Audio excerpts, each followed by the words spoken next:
Yeah. Wake up with coffee and sports. Sunrise glow, listen coast to coast.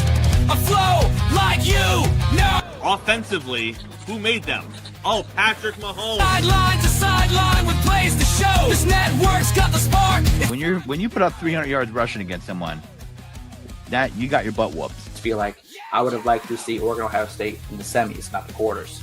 So I think some reseeding is probably where I would change. But they're out of their mind. They're going to do this 3 quarterbacks in a row. Here's the crazy. I just can't take it. Birds keep flying high, fans cheering loud, and one podcast moving through the crowd. Needy boys brawling, no holds barred bout. This wire life never in doubt. Tune into the vibe. That's my bold prediction for the show. Devin Booker, in the next 3 years, he will be a Houston Rocket.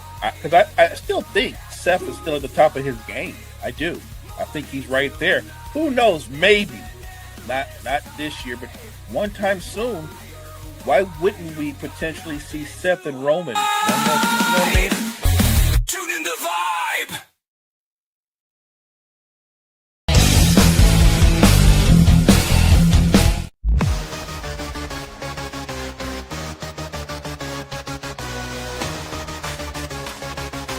Morning reps, good centers. Got me on the mic, now let's spill the tea. Talking courtside dreams from history. Legends on the blacktop now and then. From Will to Steph, we hit it again. Open it chimes in, let's go deep. Young bloods rising, can't skip a beat. Ruppy prospects with fire in their eyes. Draft night suckers and hoop dream high. Wire to wire, bring the heat. Podcast magic can't be beat.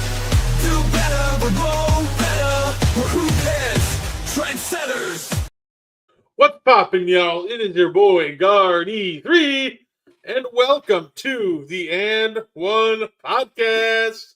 And of course, joining me just like any week, he is the greatest co-host of all time. He is Mo Better. How you doing, Mo? Doing great. Thursday night. We're getting ready to talk some hoops. I'm ready for it. Welcome, chat. Let's get into it. Absolutely. And we know how we start this out. Underrated player of the week. Pick a player that you think needs more love, past, present. Could be a full team, just one player, executive. So, Mo, who is your underrated player of the week? I was actually watching highlights of this player early today. And I come away that much more impressed by him being able to do what he did. My underrated player this week is Earl Boykins, who was a point guard / shooting guard, a 5'5" point guard / shooting guard, who was a bucket. He probably peaked around 2003 to 2008. He was a perennial 6-man of the year candidate in those seasons. He strung together like 4 or 5 straight seasons, averaging 12 or more points per game. For his size, to be able to score and come up with creative ways to get buckets, I just think Earl Boykins is incredibly impressive, and his talent gets lost in time. But that's my guy, Earl Boykins. I love it. He's obviously an old Milwaukee Bucks point guard, so I always love to see it. And yeah, like I said, that's a great one. Look, we're doing more tier lists today. I was trying to think of maybe somebody who's a little more recent, and I'm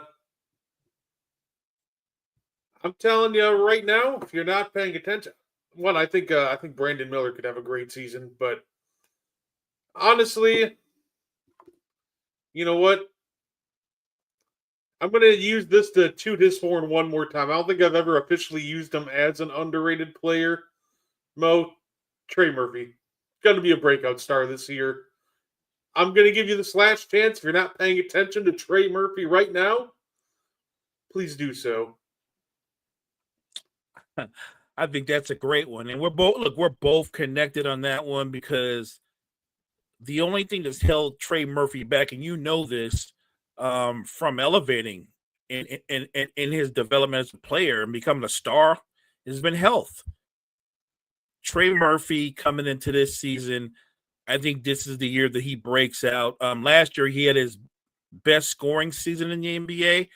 I think he's going to take the momentum he had off of last season and take another leap. I think this season Trey Murphy is going to make the All-Star team. No, fair enough. And I think it's a very, very good goal for him. The only thing that holds him back is health and say maybe limited touches. It's a very real chance that you bring in a guy who likes to shoot the ball a lot in Jordan Poole.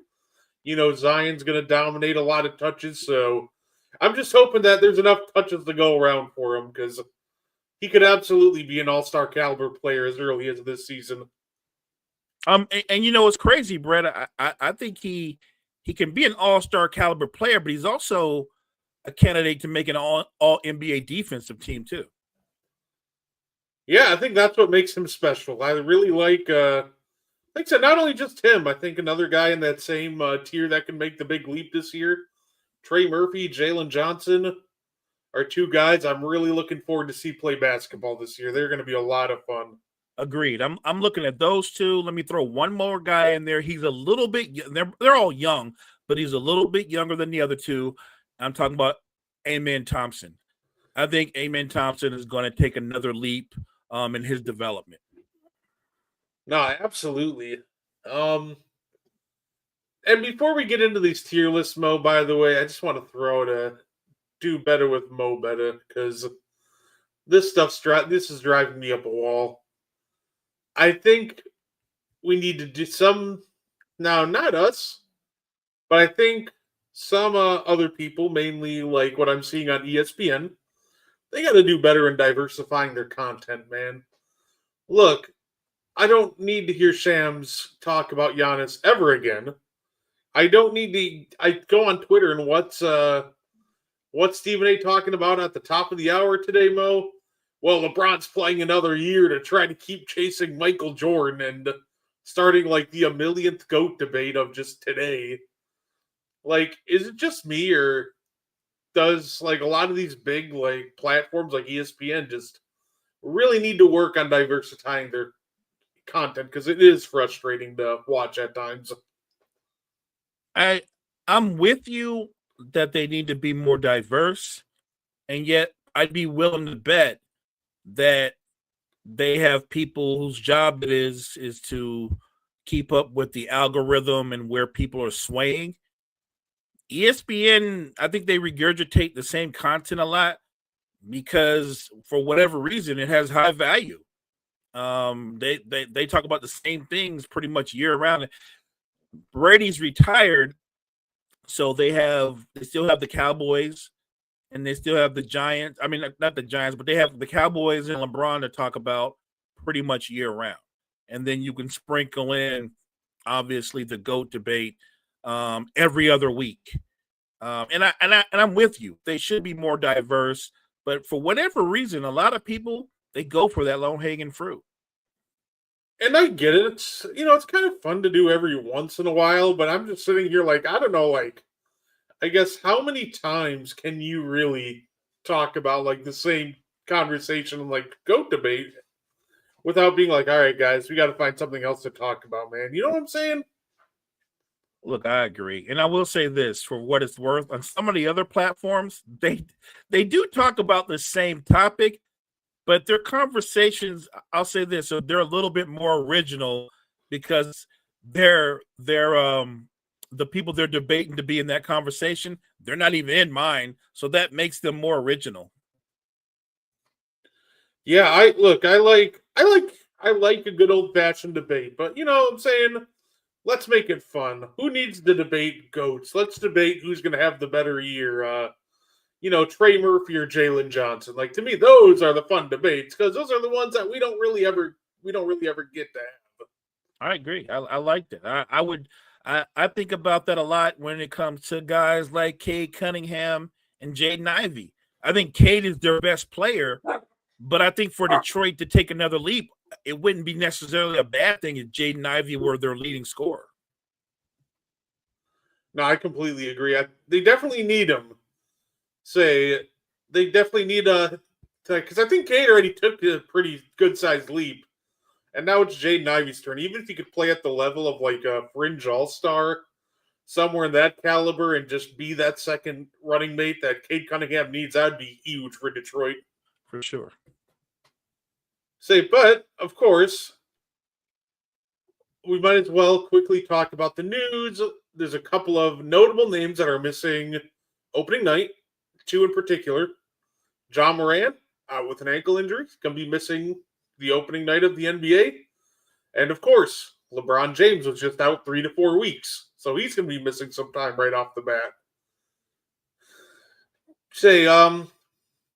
What do you think of the impact of just not having LeBron in those first couple weeks for your Lakers? Do you think it really changes your outlook on how the season's going to go, or? I don't think it changes. For me, it doesn't change anything because I do think that with Luka, with some of the surrounding talent around him, I think they can stay afloat until LeBron comes back. This Lakers team, in my opinion, even if they were 100% ready to go from night one, they're playoff contenders. That's not the same as being title contenders. So I think Luka is going to keep them afloat. I think Luka's going to be one of the top 3 in that MVP conversation. So I think he'll play like an MVP, and he'll find ways to beat the teams they should beat and maybe surprise a few teams they shouldn't beat. No, fair enough. Obviously, I think the bigger concern is I don't think it's meant to be out as long. So John Morant missing some time right in the beginning is concerning for the Grizzlies, but it shouldn't be too big of a deal as long as he doesn't miss too much time, because we know how important he is right now to that Grizzlies team, especially after getting rid of Desmond Bane. That's a great point. I do think that when you look at Memphis and the changes they've made over the last couple of seasons, they need John Morant with the current roster that they have. They've had some changes, some additions to the roster. What they desperately need is continuity. And to not have John Morant to start the season out, I think that does kind of put them in a stall when it comes to continuity in their rotations. So I think the Grizzlies will get off to an uneven start, but hopefully Morant is ready to go when he clears the medical staff's examination. And the Grizzlies, I think the Grizzlies are going to be an interesting team. But I don't think I'm alone in this, Brett, when I say I don't see how they make a case to be a title contender by moving Desmond Bane, unless you get an upgrade from Desmond Bane, which they didn't do.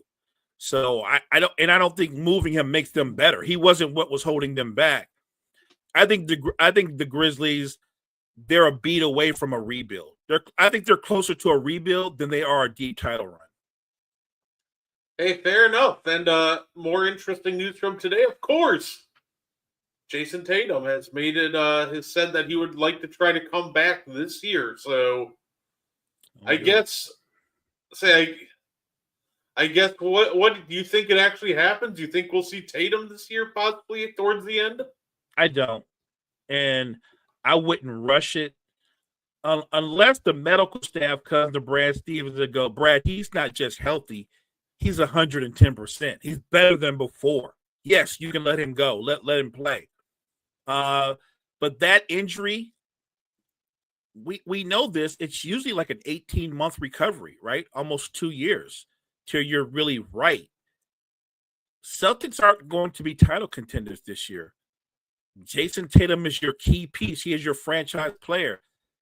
Brad Stevens is a really smart guy. There is no way Brad Stevens rushes Jason Tatum back. More importantly, even if Jason Tatum tells him, I'm ready to go, Brad Stevens is going to look and go, no, we're good. We're going to wait till next season. We're going to come back 100% next season. I would be blown away if Jason Tatum played this season. Absolutely. When it comes to like injury, like recovery like that, I know some players have come back, quicker. But I think the part that you mentioned that's important to remember is he might be able to come back before the end of the year, but that's also one just really big re-injury risk. But it takes a lot of time to get reacclimated back to the game. You're probably not getting the best version of Jason Tatum if you do that. You wouldn't get the best version of Jason Tatum till next year, most likely. Like we saw guys like Wes Matthews come back in 7 months after his, but also Wes Matthews, even as a more like role player that he kind of was, he didn't really look the same after his Achilles win. Even right when he came back, we know what happened with guys like, Kobe. He didn't look the same after. The only guy we've really seen come back and look the same or better is Kevin Durant. Saying maybe like Klay Thompson to an extent, but it's one of those things I completely agree. I would not rush back Jason Tatum unless he's 110%. Facts. And don't forget, with Durant, they went the same path. Remember, he goes to Brooklyn as a free agent, but he doesn't play that entire season, right? He didn't play the entire season. And then he comes back the following season, having missed an entire season, and he was able to look like the elite player he had for most of his career prior to the injury. And I think knowing Brad Stevens and the Celtics management and their brain trust, the way they're thinking, I think they'll look at the Durant model and go, no, we're going to let Jason sit for an entire season, let him get acclimated, let him get used to game speed the following offseason, and come out swinging then in 2026, 2027. There's no way they risk his future by rushing him back. Absolutely.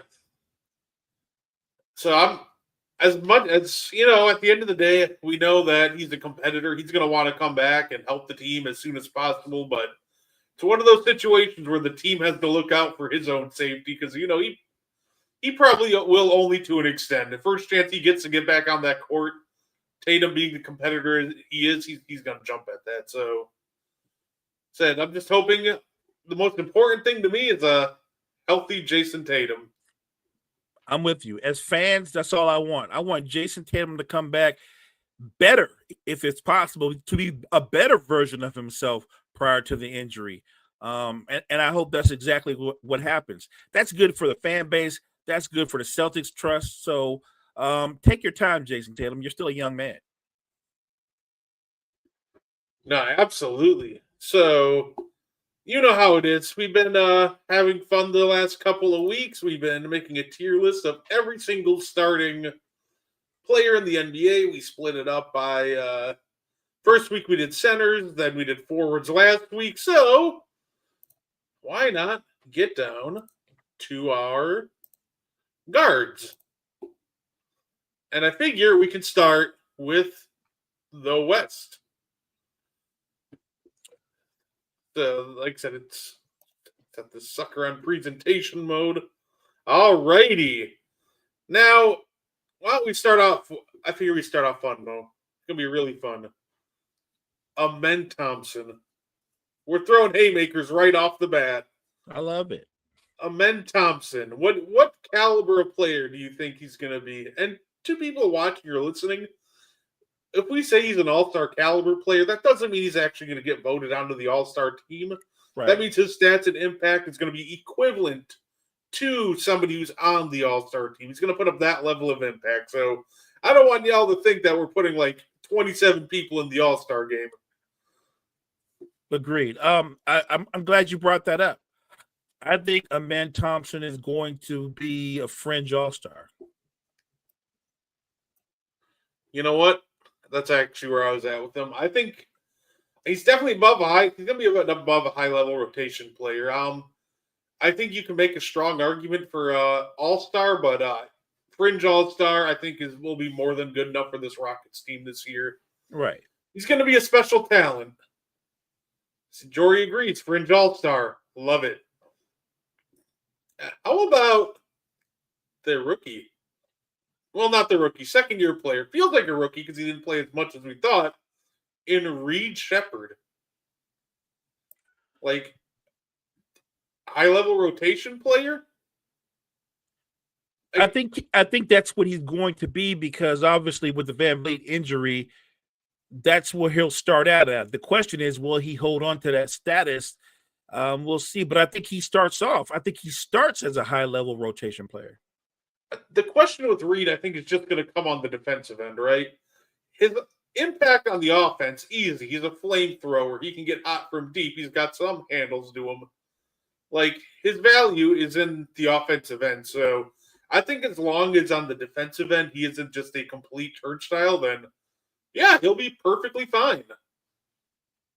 So he'll be a perfectly fine high-level rotation player. I think if the defense gets questionable, that's when he maybe falls rotation player, but there's a reason he went 3. I think he'll start out as a high-level rotation player this year.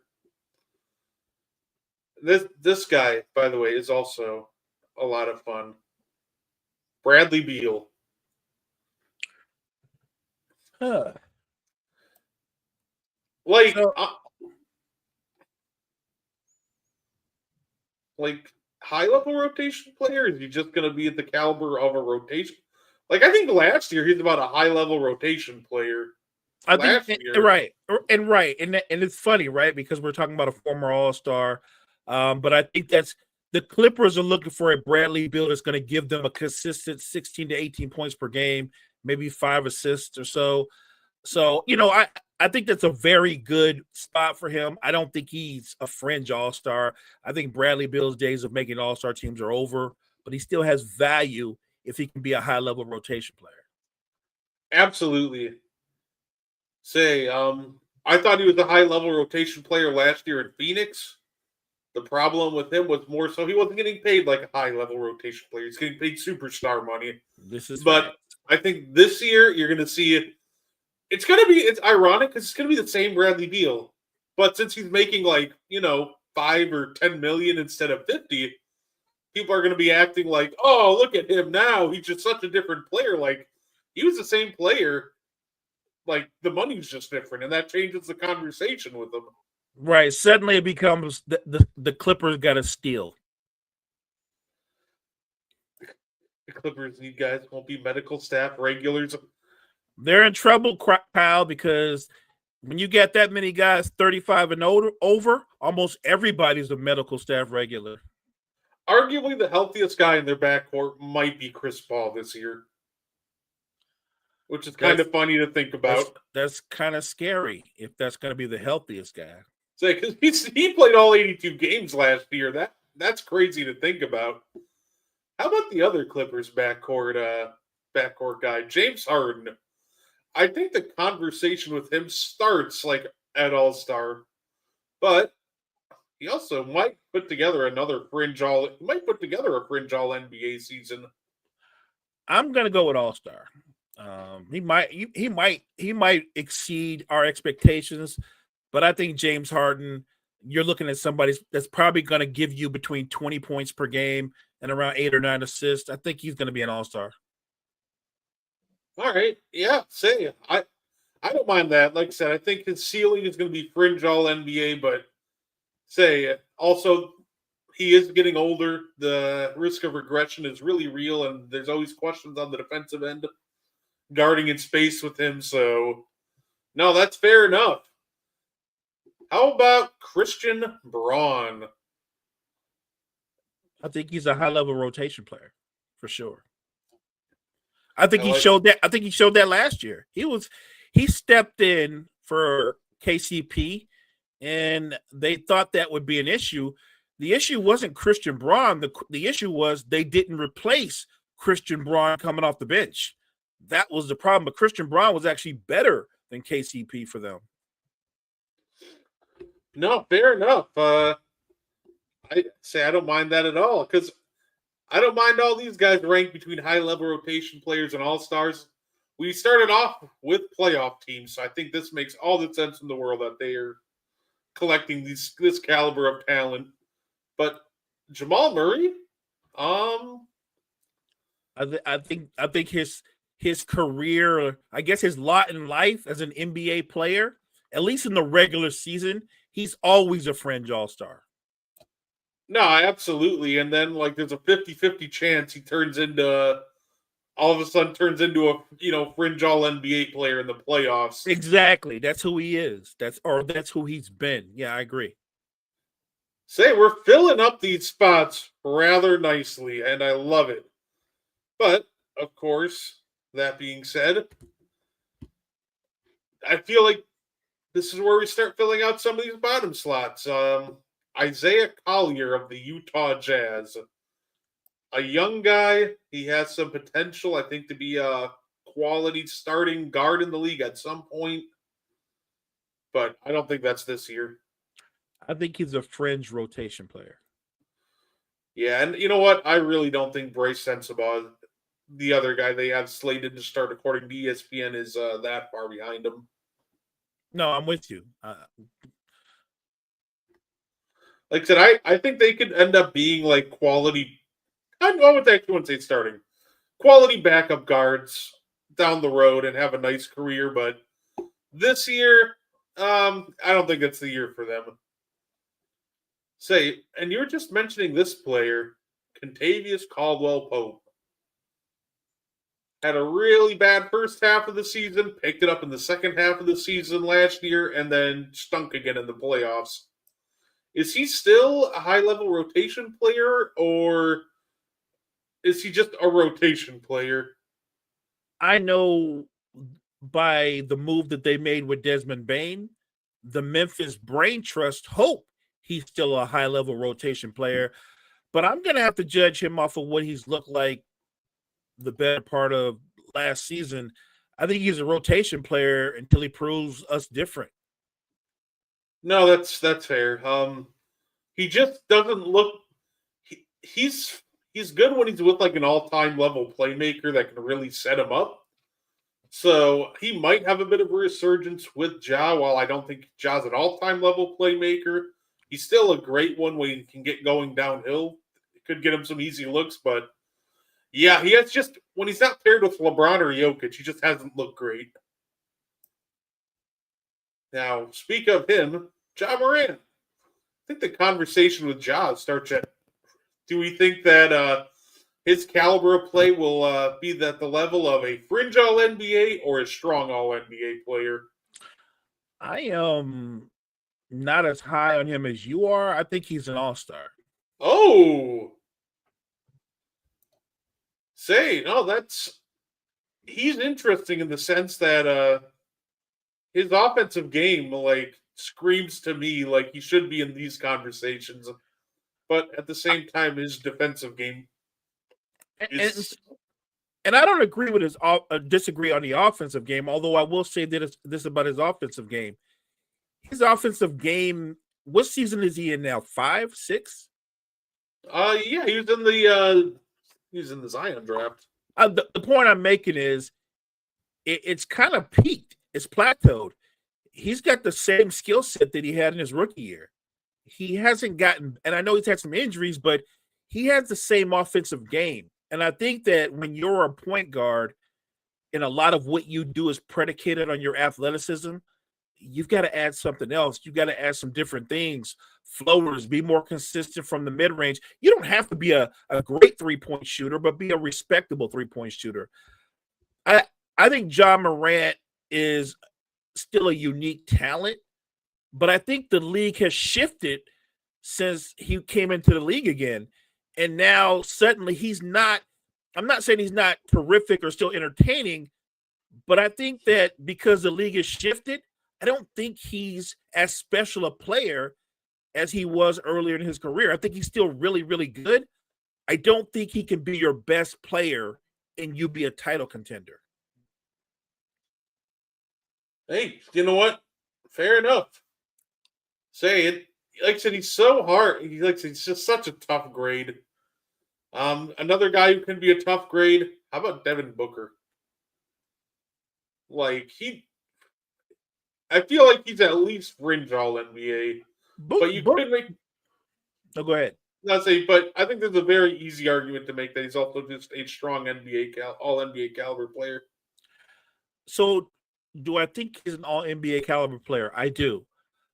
I also think the Suns are going to be really, really bad. And if he's on a really, really bad team like he was last year, I don't think he made All NBA last year, right?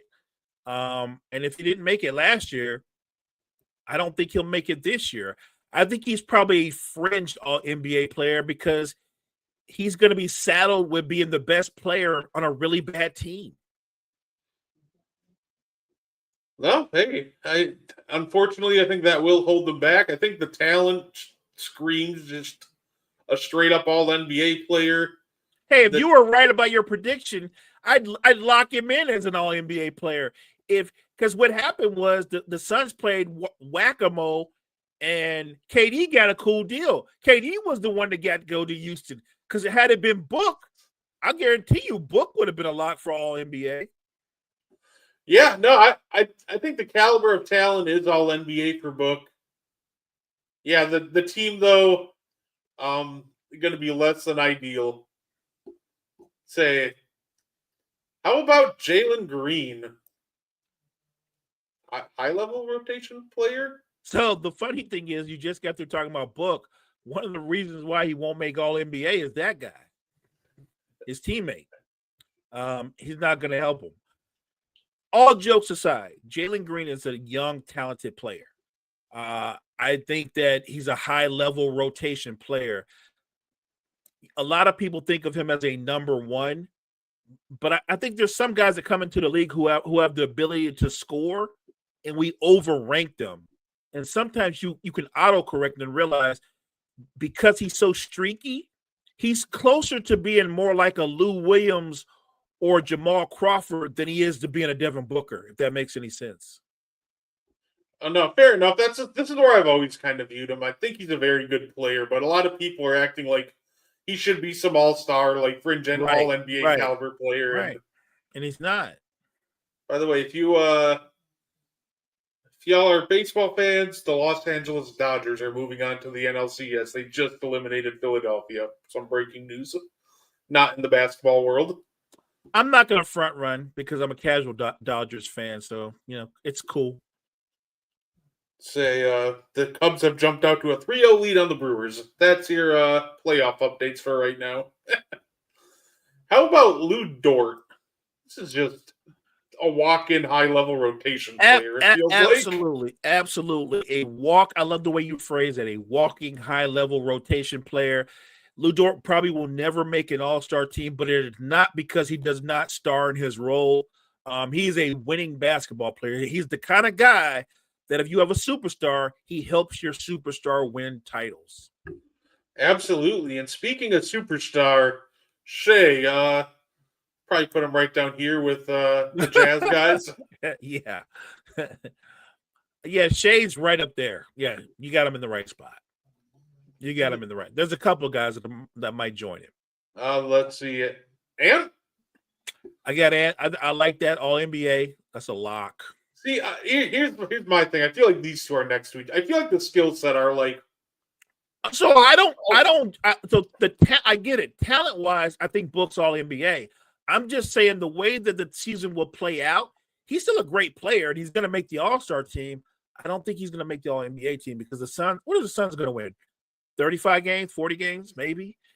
Matter of fact, I think 40 games is high for the Suns. So somewhere in the 30s. Oh, fair enough. Mo, this next one's going to pain me, by the way. Mike Conley. We all love him to death, but rotation player. Yeah, there was a time years ago he was fringe all-star. Then I would have said high level for years, but he's seriously in decline. And not to blame, I'm not placing no blame on Mike Conley, but one of the reasons why I don't think the Memphis Grizzlies are title contenders is they don't have enough talent on the perimeter, especially at the point guard position, to complement Ant and take Ant off the ball. Yeah, and that was one of the hopes for Mike Conley, but this is just one of those situations, Mo, where he's just flat out too old. I love Mike, but he's just past his prime at this point. It's not something you can expect him to do. Say Fox fringe all NBA. Like he's either right here or right here. And I guess the real question is, how high are you on De'Aaron Fox? I think here's the funny thing: playing with Wemby, playing with some of those other young talented players, he's going to experience more team success, but I think it comes at the expense of individual success. I think it's going to make De'Aaron Fox a fringe all-star, but not a lock all-star, because I don't think he's going to put up crazy numbers. Okay. All right. How about last year's Rookie of the Year, Stephon Castle? I think he's a high-level rotation player. Oh, fair enough. I like here we go. Somebody that we're both high on, Trey Murphy. I'm gonna put him. I said he's gonna make the All-Star team this year, so I'm gonna be consistent. If I'm wrong, I'm wrong. And the only way I'm going to be wrong, and anybody in the chat knows this, is Trey Murphy gets injured again. Because if Trey Murphy's healthy, I'm sorry, guys. If he's healthy, he can make a case that he's the Pelicans' best player. No, absolutely. Jordan Poole, I feel like he's just here, right? Yeah, I think I don't know if they're going to start him, but if they start him, that's on them. But I feel like he's had his most success as a sixth man. I think we learned by the Wizards experiment, he's not a starting point guard or two guard. He's much better in a six-man role.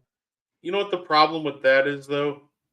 They just drafted another guy whose best role is going to be the six-man role. So, and that's the hard part. Because, I think I agree with that with Jordan Poole. The kicker, though, I think Jeremiah Fears is also just best suited in a six-man role. Fears is nice. And I think one of those two will have to start. So I think they'll roll out with the more experienced Poole. How about D'Lo? In Poole's mind, he's the GOAT. I agree. Nobody's telling him otherwise. 100%. It would not surprise me, Kyle, if Jordan Poole had more shots per game than Trey Murphy. Oh, yeah. That's going to be a fun team to watch. It'll be interesting. How about D'Lo?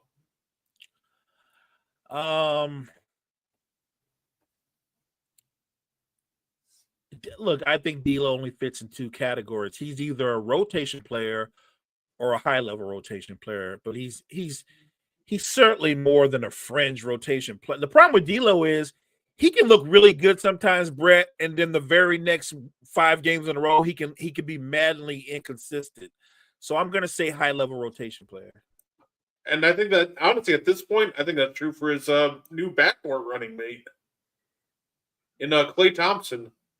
I think the day of Klay Thompson being having a fringe all-star level impact are over. I agree. I think Klay's in a different stage in his career. Now he's what you call a very solid starter, right? Can get you maybe 15 points on a given night, but the days of him having those breakout 45 or 60-point games, I think that Klay Thompson is gone. No, absolutely. Luka, I think we can both agree. Well, wait a minute, maybe not, because he could also be. He's one of the few guys that can bounce. He can either be an All NBA, but he's one of the few people that I think could realistically get to an MVP level impact. Yeah, I think Luka's going to be in the MVP conversation. All right, yeah, say it. I think that's fair enough. I think the caliber of player he is. Yeah, I'm down for that. Austin Reeves. Now he's unique, right? Because Reeves is more than a rotation player. Is he high? I think he's high level too, right? Because I think it'd be very difficult for Austin Reeves to be an all-star playing alongside both LeBron and Luka. I think he can be very productive, but I don't think he'll be an all-star. Oh, fair enough. How about another guy who I think is going to be a high-level rotation player in Drew Holiday? I love Drew, and I think that's a perfect spot for him. I just hope that Drew embraces the challenge of playing with that young team. Because I do think that a guy like Drew, and eventually when Dame comes back, that kind of veteran leadership, guys that have seen it all, I think that'll help those young guys. No, absolutely. This guy, Mo, see, I know a lot of people would think this guy's a high-level rotation player, but go a little bolder with Shaedon Sharpe. this is Shaden Sharp's breakout year. He is going to break out this year. That is one of my, I don't know if it's a bold take. I've seen a couple people have it, but I think that somebody from the Blazers, one of these young guns, are going to break out, and I think it's going to be Shaden Sharp. I have more confidence in the development and elevation of Shaden Sharp than I do of Scoot Henderson. So I agree with you on that. Yeah, so you know what? I think he'll have a fringe all-star caliber impact. I think that's his big leap. Steph. Is it time that he falls into like those fringe all-NBA talks, but he's not a lock to make the team? Or we keep saying that, but I'm going to put him at all NBA until he proves me wrong. No, fair enough. Pods is probably right here next to Drew Holiday as a high-level rotation player. He can be. I'll give him that. And, of course, we end with the Kings. Dennis Schroeder. I'll tell you what, he was amazing in EuroLeague play. He was amazing over there in Germany. Schroeder's unique because I think there's a time when he was a high-level rotation player. He's been everywhere, and he's played well in almost every stop. I think that's what he is. I still think Schroeder is still a high-level rotation player because even at this stage in his career, he's still got that amazing first step. Yeah, he flips so often between rotation player and high-level rotation player, but when teams need him, he always finds a way to make a big play for him. So, and of course, I decided to flip it up and save the best for last, or maybe one of the more controversial guys in the league, Zach LaVine. So you remember what you were talking about, talent? If we were going on talent, Zach LaVine would be up there with Book and all the rest of those guys on talent. The problem with Zach LaVine is he's not a winning basketball player. The best thing I could say is he's a high-level rotation player. He's not going to make another all-star team. The Kings are you're not going to reward the Kings for being really bad again because they're going to be really bad again. And really, if you know anything about Zach LaVine's career, he's kind of like playoff kryptonite. So, if you had him on your team, you usually don't make the playoffs. No, fair enough. And I think this is about right. Look, if these spots aren't really going to get used that much, like fringe rotation player and bench warmer. Look, if you're a starter in the NBA, you're probably at least a rotation player. And especially in the West, where like 12 out of the 15 teams are competing for playoff spots, right? You're probably going to be in the conversation of an impactful high-level rotation player. So, right. So I would say take these rankings as a compliment. And yes, some of the younger guys, they're probably further down than they want. And then you got a couple of older guys like Mike Conley, who's on the back end of his career. It's interesting because maybe if the T-Wolves had a different starter alongside Ant and Conley came off the bench more, I think Mike Conley would give you more minutes or better minutes, more productive minutes as a backup point guard at this point in his career than as a starter. No, fair enough. Say it. Absolutely. Like I said, I love Big Mike Conley. He's a fantastic player. Like I said, he's unfortunately we're at the point where he's just a little too old, and that's all right. Everybody gets there at some point. Well, unless your name is LeBron James, then you're just apparently ageless. Right, unless you're LeBron. Facts. So yeah, that's our tier list and how we think the West will break down. Which, you know what? I think that's fair. Say the hardest ones to looking at it now, I think it's about right. I think the only arguments I think people would make are for, maybe Harden and Ja to move up, but other than that, I think we nailed it. Yeah, I'm good with the list. Look, anybody that wants to tell me I'm wrong about Book and Book will be all NBA, we're arguing two different things. I'm not arguing Book as an individual talent. I'm just saying that when you're on a really bad team, the likelihood that they're going to elevate him to all NBA status, he would have to have a career year statistically on that bad team for that to happen. I'm not saying I'm not betting against Book. He's one of my favorite players. So I hope that I am wrong. No, fair enough. And let's see. Let's flip over to the East.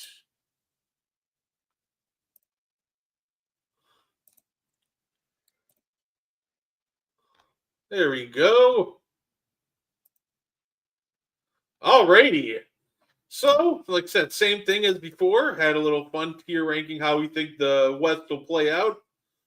Once again, we're going to do the same thing in terms of the East, in terms of impact, stats. We'll try to take it all into consideration. And, why not start out big with New York's very own Jalen Brunson? Like, All NBA. yeah, that's where I was at. Now, I thought Jalen Brunson was like maybe one of the easier guys to rank on this list.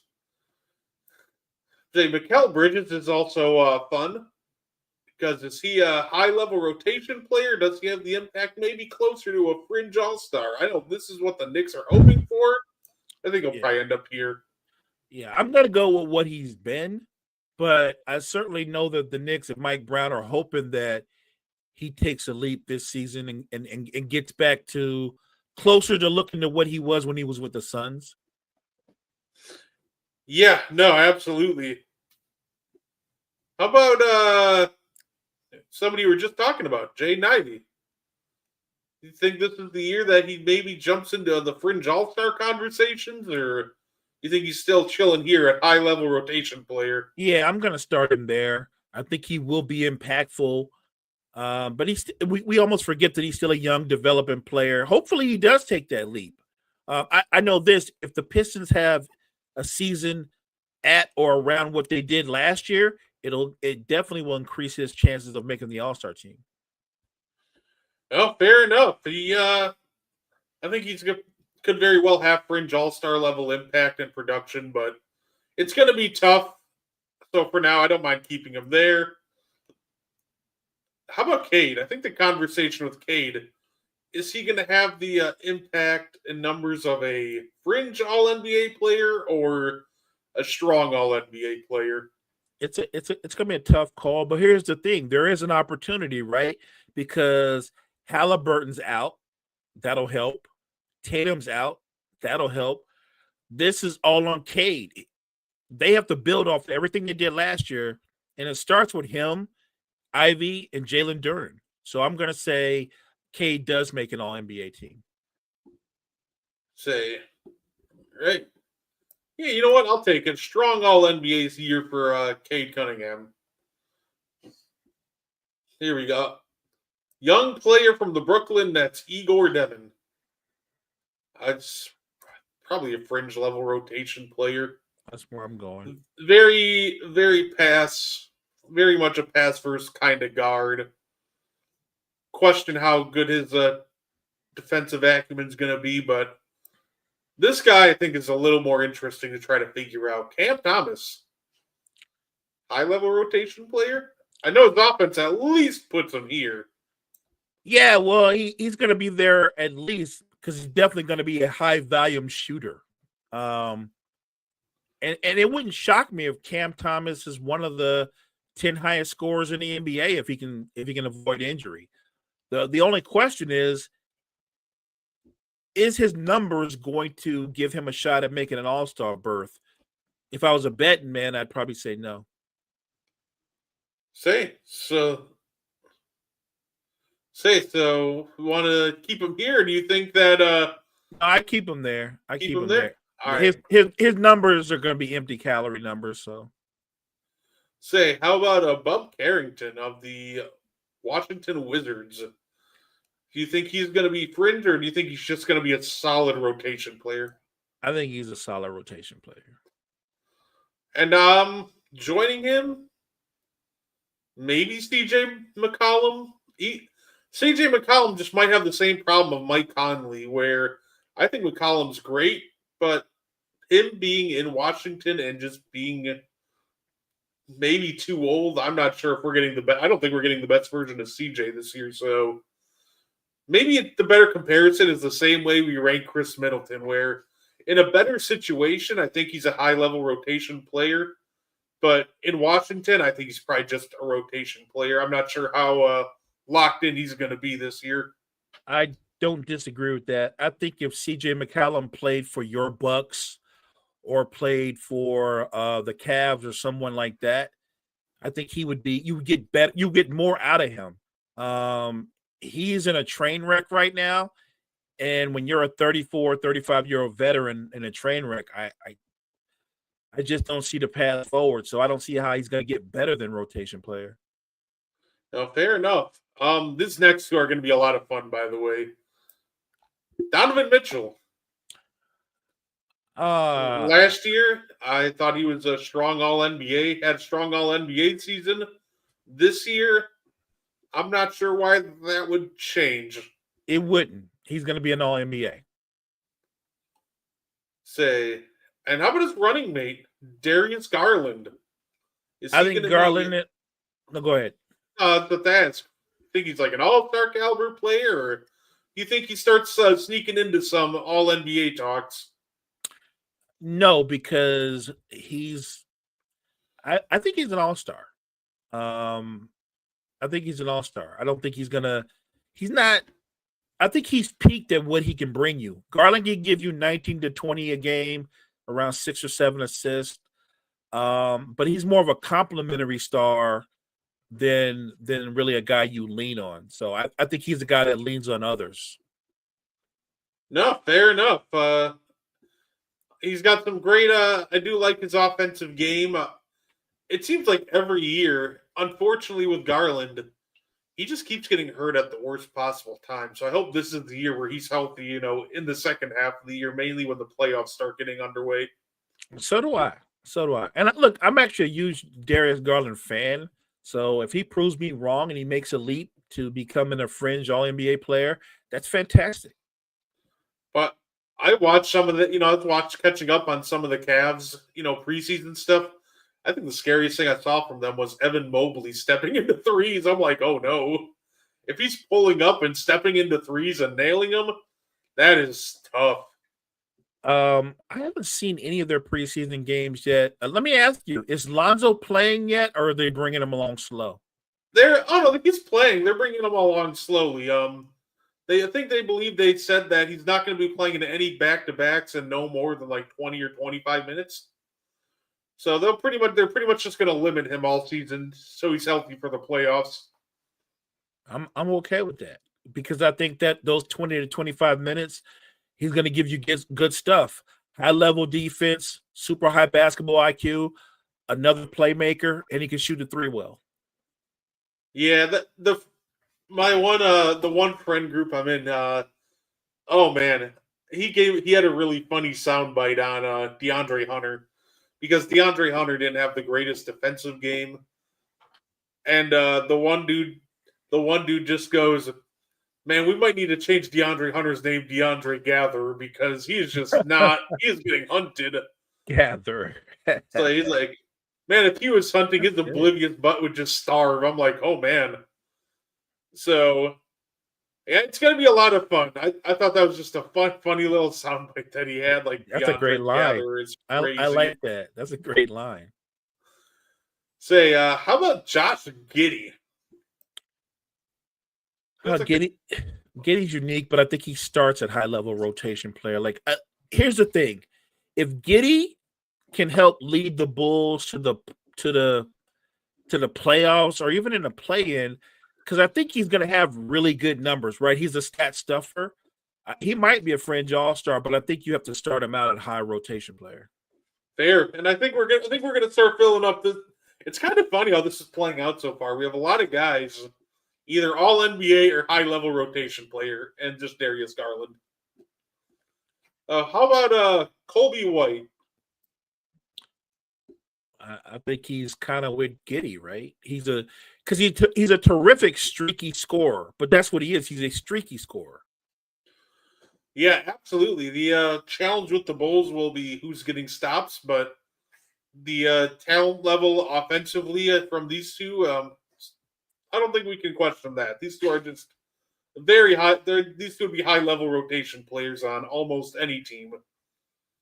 Josh Giddey's more unique in a sense where he might not fit every team, but I think still you put the ball in his hands and he very much is a high level rotation. How about RJ Barrett? That's the problem with Toronto is they have so many guys that are very similar in what they give you. I could make the case that Barrett is a high level or maybe a fringe all-star, but I don't know how you qualify him. He's a good scorer, right? And since he's been in the league, you can book Barrett for around 19 points a game, 5 rebounds, somewhere in that range. But do I see him making an all-star team? No. So the best I could give him is high-level rotation player.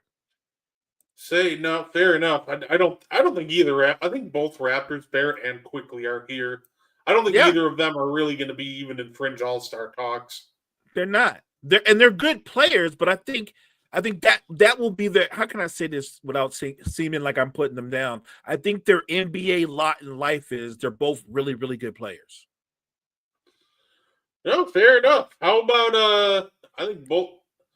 I might as well lump the Bucks guys in here too, because I think both of these guys will end up being high-level rotation players also in Trent and Porter. These are guys whose skill sets just kind of fit anywhere. The only guy you can make an argument that Kevin Porter Jr. will be more of a rotation player and his impact, but I think when you specifically put him in Milwaukee and when they have a need and absence of a secondary creator, I think that just kind of suits him perfectly because that's exactly what he likes to do. So, do you think both Milwaukee guys are high-level rotation players? I do. And look, out of the two of them, there's no question that Porter Jr. is more talented. The only question is his consistency. But I thought with the Bucks last year, I thought for the better part of the season, he was very consistent. No, absolutely. Here's a fun one: LaMelo Ball. I feel like is he going to be a talent? He made the All-Star team last year. Does he do it again this year? Do we think he plays at the level of maybe a fringe All-Star? I feel like he's good enough to at least be here. I'd say All-Star. I think he's got to work on consistent efficiency. He's definitely got to be more efficient this year. That's the next jump I would love to see from him. I like to see him be more efficient, and I'd like to see him find ways to make his teammates better.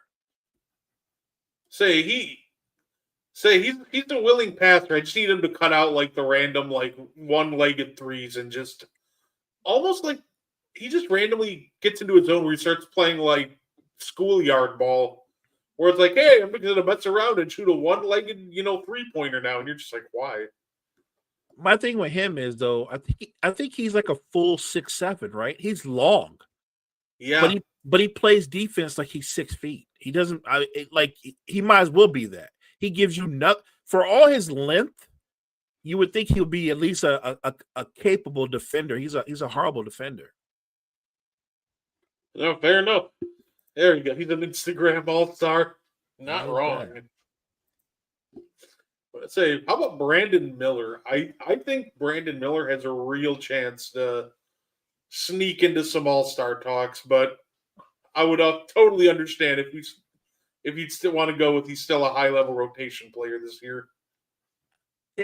You know what it is? I think you're right, but I'm also judging them on where your team is at in your conference and what are you going to do? Like if they were going to make the playoffs, he'd probably make the All-Star team with LaMelo.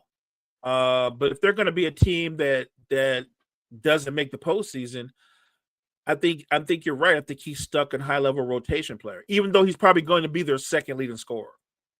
And that's almost why, like, right here almost feels fine with that. Wouldn't that be on ball to make Miller an all-star player?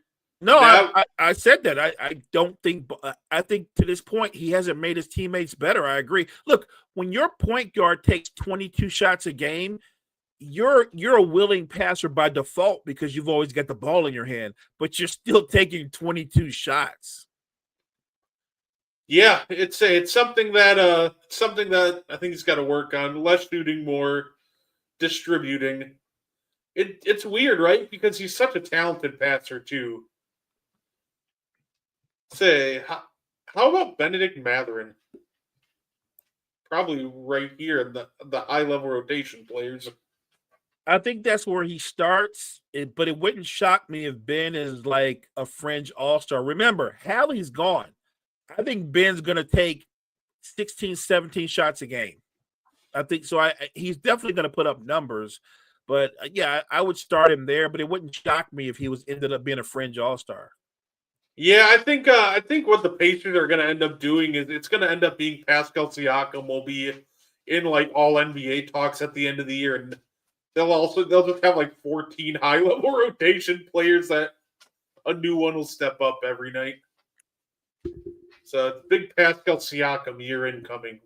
Don't even worry about it. Next week. It'll be a lot of fun. We're going to predict all NBA teams and bold predictions and all of that right before the season kicks off. Here we go. So you just mentioned Halliburton's out. What do you think about his replacement, Nesmith? I love Nesmith. And so I don't want to go as far to say fringe all-star, so I'll put him in the high-level rotation, but I guarantee you all his numbers across the board are going to go up. I think he's going to have a 16 points per game, 7 assists. Like, I think Nesmith is a very, very good basketball player. He can't replicate what Halliburton does, but it's because he's what he is. I don't think the Pacers are going to just go to oblivion this season. Like, they're going to be in contention for the postseason. By the way, I did mix up Nesmith and Nembhard. That's Nembhard. But I think the same thing applies for Nembhard. It does. They're a very complimentary backcourt in terms of their skill set. But yeah, I think Nembhard's going to have a really big year. In terms of numbers wise, I think if you told me he's going to average between 15 and 16 a game, I don't think that's a stretch. No, fair enough. I think he's going to have a great year. I'm looking forward to seeing what the Pacers do. It might be a rough year for them, but Indiana just seems to always find a way to get it done, no matter who's playing for them. Don't sleep on Rick Carlisle. Yeah. Yeah.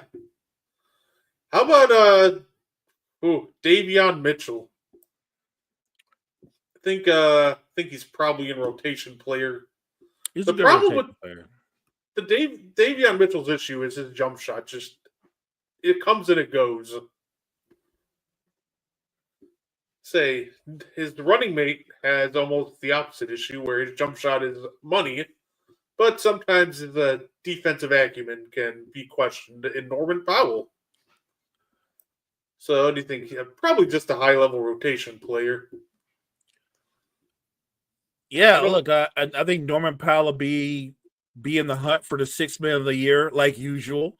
He'll probably give you around 18, 19 points a game, shoot a high percentage. Hopefully he can stay healthy, but, I don't think he's on the verge of making an all-star team. I think he'll just have a typical Norman Powell season.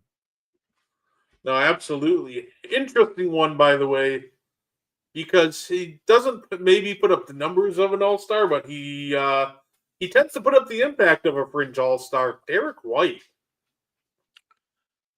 Derek White's really unique. I'm going to say that I think the Celtics are better than advertised, even without Tatum. I don't think they're a title contender, but I think Brown, White, I think they both have big seasons. I think Derek White ends up being a fringe all-star. No, fair enough. And I think that's valid. He always seems to have the impact of one. He's a guy that'll probably never make an all-star team, but he always seems to, every time the all-star game rolls around, there's some conversation. Should Derek White have made it? Just an extremely impressive player. I love watching him. Anthony Simons, he's interesting because he flips between high-level rotation player and rotation player, like, game by game.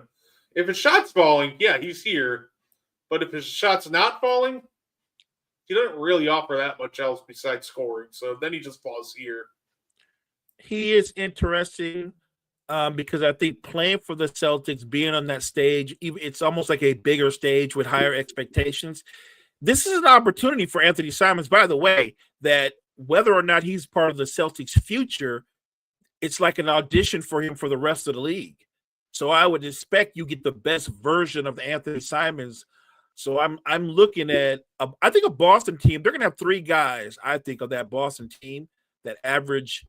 Brown will probably give you around 23 a game, 22, 23. But I think White and Anthony Simons will both be around 18 points again. Throw in Pritchard getting you 16 or 17. Boston's going to be a very balanced offensive team, but I'm with you because he's streaky. I wouldn't put him higher than high level rotation player. Oh, fair enough. Say, how about Jalen Suggs? I think his defense alone puts him into this high level rotation player conversation. Yeah, look, a healthy Jalen Suggs. I'm a biased Laker fan. I want Jalen Suggs on my team because of what he can give us. I'm hoping Marcus Smart can give us that, but we'll see. But yeah, I'm with you. Just on his defense alone, he's a high level rotation player. Say, here's a fun one. Desmond Bane. I think he's going to be at least a fringe all-star, but I think he could have an all-star level impact. I think he's going to be that good of a fit for him. I think that's a great way to put it. I think he has an all-star level impact, but he might not make it. I think he'll be a fringe all-star because it's going to be difficult. If Franz and Paolo have the kind of years I expect them to have, they're both going to make the all-star team. And I think Orlando's going to be terrific. I think Bane just misses the all-star team, but he's going to have a great impact.